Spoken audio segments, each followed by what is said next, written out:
बिस्मिल्लाहिर्रहमानिर्रहीम।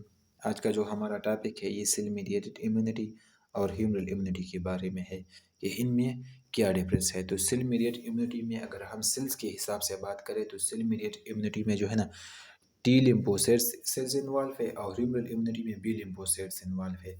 इन लिम्फोसाइट्स को आप सेल्स भी बोल सकते हैं।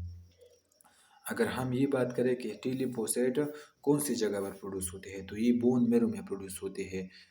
तो लेकिन ये मैच्योर होने के लिए थाइमस में चली जाती है फिर यानी प्रोड्यूस तो बोन मैरो में हुई लेकिन मैच्योर होने के लिए थाइमस में चली जाती है। जो हमारी ब्रेस्ट बोन है, ब्रेस्ट बोन जिसको हम स्टर्नम भी बोलते हैं, ये जो कि मैंने यहाँ पर बनाया है, जो हमारी स्टर्नम है ना, स्टर्नम, तो इस स्टर्नम की बैक साइड पर एक स्ट्रक्चर मौजूद है जिसको हम क्या बोलते हैं, थाइमस बोलते हैं। तो जब ये बोन मेरो जो है ना, बोन मेरो इन टी सेल्स को प्रोड्यूस कर लेती है तो फिर ये मैच्योर होने के लिए इस थाइमस में चली जाती है। तो ये टी लिम्फोसाइट्स का जो टी है ना, ये इन थाइमस से लिया गया है, इसलिए इसको टी लिम्फोसाइट्स कहा जाता है। लेकिन बी लिम्फोसाइट जो है ना, ये बोन मेरो में प्रोड्यूस भी होती है और मैच्योर भी होती है, इसलिए इसको बी लिम्फोसाइट्स कहा जाता है।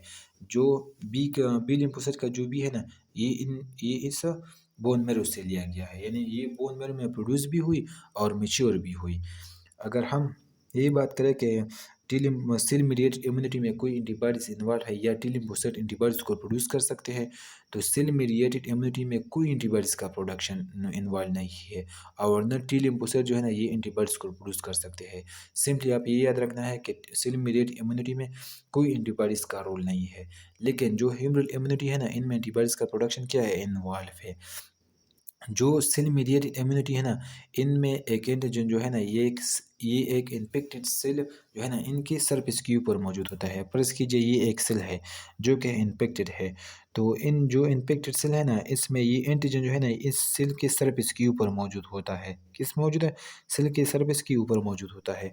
लेकिन जो ह्यूमरल इम्यूनिटी है ना, इनमें पैथोजन जो है ना या एंटीजन है ना, ये ब्लड स्ट्रीम में मौजूद होता है। अब अगर ये एंटीजन जो है ना, जो सेल की सरफेस के ऊपर मौजूद है, तो इनको किल किया जाता है किलर टी सेल्स की मदद से या साइटोटॉक्सिक टी सेल्स की मदद से। इस एंटीजन को किल किया जाता है जो कि सेल की सरफेस के ऊपर मौजूद है। लेकिन जो ह्यूमरल इम्यूनिटी है ना, इनमें एंटीजन जो है ना, ये ब्लड स्ट्रीम में मौजूद है, तो इसलिए इनको किल करने के लिए क्या रिक्वायर्ड है, एंटीबॉडीज इन रिक्वायर्ड है। अब जब ये साइटोटॉक्सिक टी सेल और किलर टी सेल इस एंटीजन को किल कर लेती है, तो ये different types of T cells में कन्वर्ट हो जाती है, जो कि मैंने आपको थर्ड लाइन ऑफ डिफेंस में अच्छी तरह से बता दिया है। लेकिन जो ह्यूमरल इम्यूनिटी है, ह्यूमरल इम्यूनिटी में इनमें जब पैथोजन जो है ना, ये तो ब्लड स्ट्रीम में मौजूद है। जब ये बी लिम्फोसाइट इस एंटीजन को देखती है तो फिर ये क्या हो जाती है, एक्टिवेट हो जाती है और फिर ये प्लाज्मा सेल में और मेमोरी सेल्स में कन्वर्ट हो जाती है। यानी जब बी लिम्फोसाइट है ना, बी सेल, जब इसने एंटीजन को किस जगह पर देखा, ब्लड स्ट्रीम में देखा, तो बी सेल क्या हो जाती है, बी सेल जो है ना, ये एक्टिवेट हो जाती है। और जब बी सेल एक्टिवेट हो जाती है, ये कौन से सेल प्रोड्यूस कर लेते हैं, प्लाज्मा सेल जो है ना, और मेमोरी सेल्स पैदा हो जाते हैं। प्लाज्मा सेल जो है ना, ये एंटीबॉडीज़ को प्रोड्यूस कर लेगा और इस पैथोजन या एंटीजन को किल किया जाएगा। और मेमोरी सेल जो है ना, ये इसका रिकॉर्ड अपने पास रख लेते हैं कि किस तरह ये कौन से पैथोजन थे, ये कौन से एंटीजन थे जिसको प्लान एंटीबॉडीज़ के ज़रिए किल किया गया। अब जो है ना, मैं अगर किसी स्टूडेंट ने यहाँ तक याद रखा तो ये बहुत एमसीक्यूज़ के लिए इम्पोर्टेंस है। लेकिन अब मैं इनकी मैकेनिज्म की तरफ जाता हूँ कि किस तरह सेल मीडिएट इम्यूनिटी जो है ना, ये एक पैथोजन को किल कर लेती है और किस तरह एक ह्यूमरल इम्यूनिटी जो है ना, एक पैथोजन को किल कर लेती है। तो अब मैं इन दोनों की मैकेनिज्म की तरफ जाता हूँ और फिर इसके बाद जो है ना, लेक्चर को ख़त्म करेंगे। तो अब मैं सेल मीडिएट इम्यूनिटी की मैकेनिज्म की तरफ जाता हूँ। अब जो ह्यूमरल इम्यूनिटी की जो बी लिम्फोसाइट्स थी ना, बी लिम्फोसाइट सेल्स जो है ना, ये किस तरह जो है ना, ये एंटीबॉडीज़ की मदद से पैथोजन को किल कर लेती है। तो अब हम इनकी एक मैकेनिज्म डिस्कस करते हैं। एक होता है एक्स्ट्रा सेलुलर पैथोजन, एक होता है intra cellular pathogen. Extra cellular का पैथोजन का मतलब ये है कि जब पैथोजन सेल्स के बाहर मौजूद होते हैं उसको हम क्या बोलते हैं, एक्स्ट्रा सेलुलर पैथोजन, जो कि मैंने आपको यहाँ पर समझाने की कोशिश की है। फर्ज कीजिए ये एक सेल है, क्या है, सेल्स है और इसके बाहर क्या मौजूद है, पैथोजन मौजूद है, तो इसको हम क्या बोलते हैं, एक्स्ट्रा सेलुलर पैथोजन, या इसको हम एंटीजन भी बोल सकते हैं। तो जब भी जो है ना, हमारे ब्लड में जो है ना, क्या मौजूद है, बी लिम्फोसाइट या बी सेल्स भी तो ब्लड में मौजूद है ना।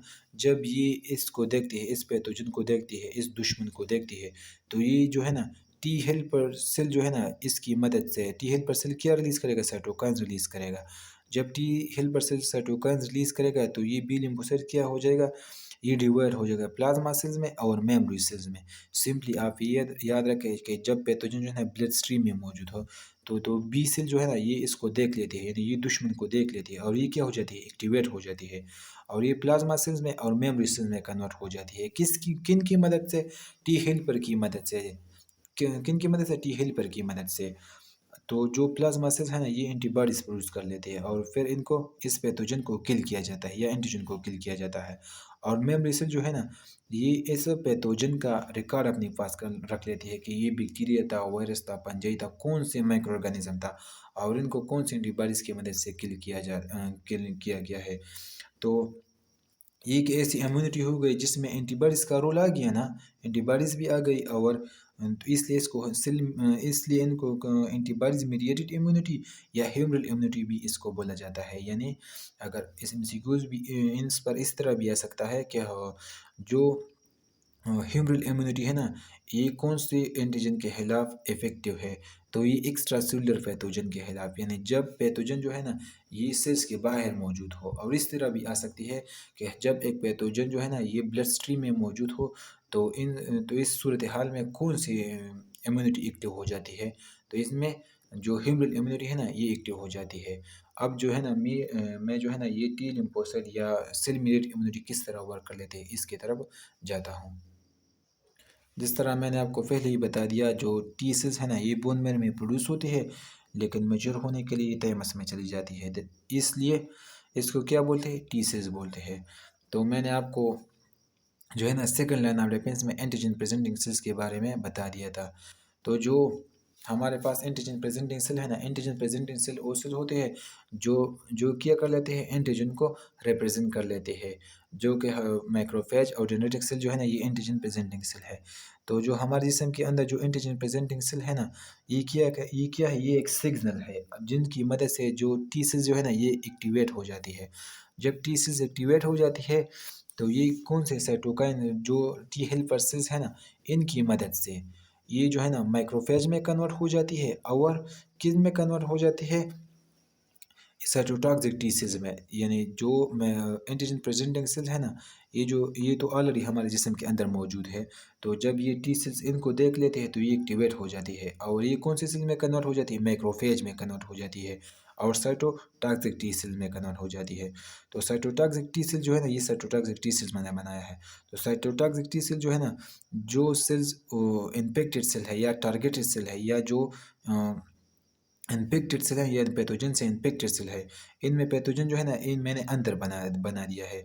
तो ये साइटोटॉक्सिक टी सेल जो है ना ये इनके साथ बाइंड हो जाती है और जब ये साइटोटॉक्सिक टी सेल इनके साथ बाइंड हो जाती है तो ये इन टारगेट सेल में कौन से प्रोसेस को इंड्यूस कर लेती है, यानी कौन सी प्रोसेस जो है ना इसको इंड्यूस कर लेती है कि ये सेल क्या हो जाए? डिस्ट्रॉय हो जाए या किल हो जाए। तो एपोप्टोसिस जो है ना ये इंड्यूस कर लेती है कि ये टारगेट सेल क्या हो जाए? मर जाए।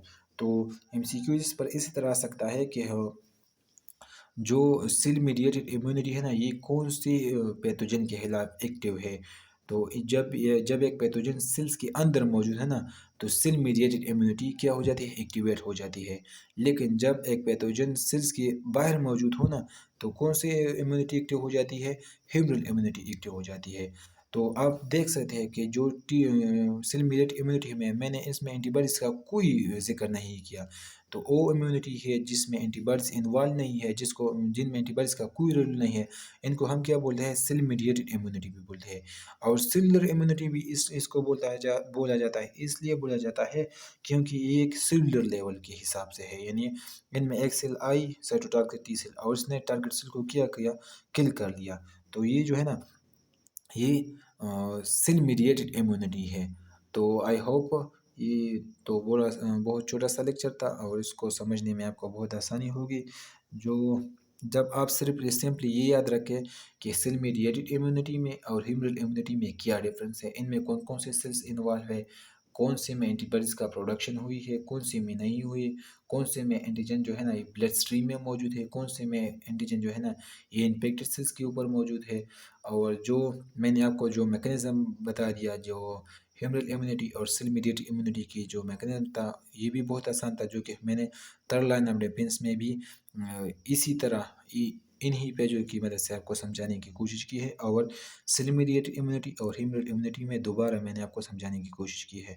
अगर आप इन मैकेनिज्म को याद भी ना रखें तो कोई मसला नहीं है, क्योंकि एग्ज़ाम में तो सिर्फ MCQs आते हैं जो NMD केयर है, तो आप इनके लिए ये याद रखना। अगले जो लेक्चर है जो इम्यूनाइजेशन के बारे में है, और फिर जो है ना एलर्जी के बारे में होगी अगले लेक्चर जो हमारे है, अगले लेक्चर इंशाल्लाह।